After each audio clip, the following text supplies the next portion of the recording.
فالشعب ده هو اللي قابل السلطات الثلاثه، زي ما قلنا بالظبط ان احنا ندي اللي هو احمد سلطه المنظم الرياضه ده يقول فلان هو الاول ثاني ثالث. فهنا السلطه احنا اللي منحناها وهننصاع ليها مع اللي هو احمد، وليست قوه اللي هو احمد، لكن السلطه اللي احنا منحناها. ده الفرق ما بين القوه والسلطه.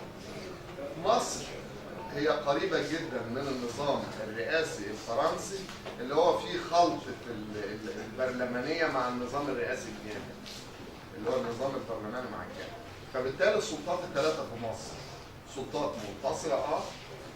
ينبغي وانا محدد في الكلام، ينبغي ان تكون السلطات بقوة وتوازن واحد عشان ما فيش سلطة تتهاون على سلطة أخرى.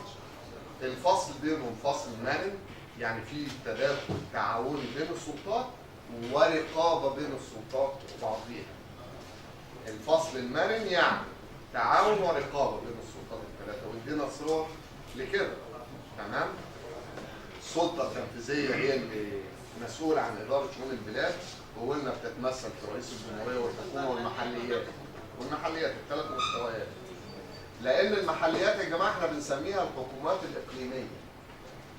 يعني الحكومة المركزية هي اللي احنا بنسميها الحكومة. الحكومة الإقليم اللي احنا بنسميها المحليات. ماشي؟ فبالتالي السلطة التنفيذية تشكيلها الرئيس ثم الحكومة ثم المحليات. مين اللي بيراقب أدائهم؟ السلطة التشريعية. وتقر أدائهم اللي هي الميزانية السلطة التشريعية. وتقرر الخطة والموازنة السلطة التشريعية.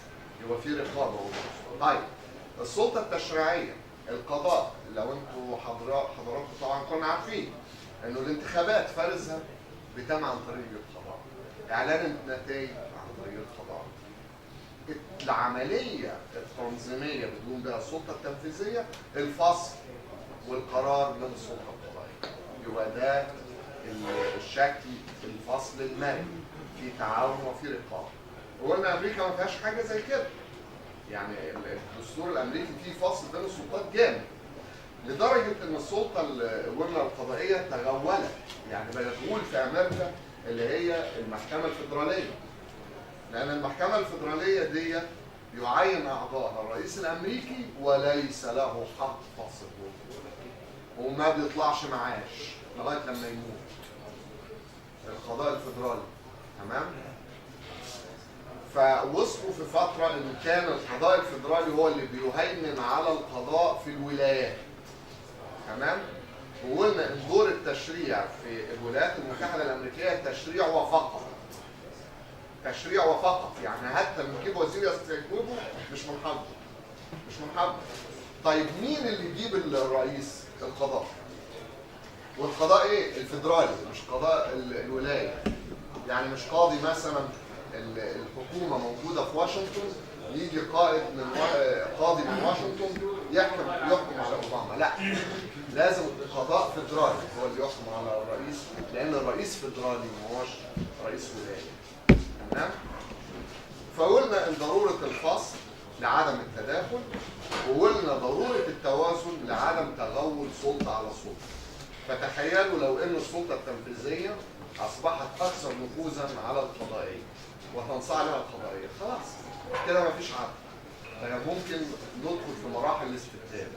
والفكره اللي هو كان بدأ بها مونتسكيو والناس اللي هم كانوا في اوروبا وبدون الاسماء العجيبه الغريبه. فكره فصل السلطات هي اقرار الديمقراطيه واعطاء السلطه بدلا من الملك للشعب، لمؤسسات الدوله اللي هي مكونه من الشعب. تمام؟ ده الموضوع اللي احنا كنا قلناه كده على عجاله وباختصار، وكنا فتحنا نقاش. اللي عايز يناقش واللي عايز عنده مساله يناقشها يطلب مين يحب يسمعه. لا خلصت. صحيح. هم عايزين نشوف تطبيق الكلام دوت على المحليات عايزين نشوف بقى على منطقة. ما هو انتوا لو احنا خدنا بالنا كده عرفنا حاجه مهمه. عرفنا لو احنا سؤال حلو. سؤال جميل والجو.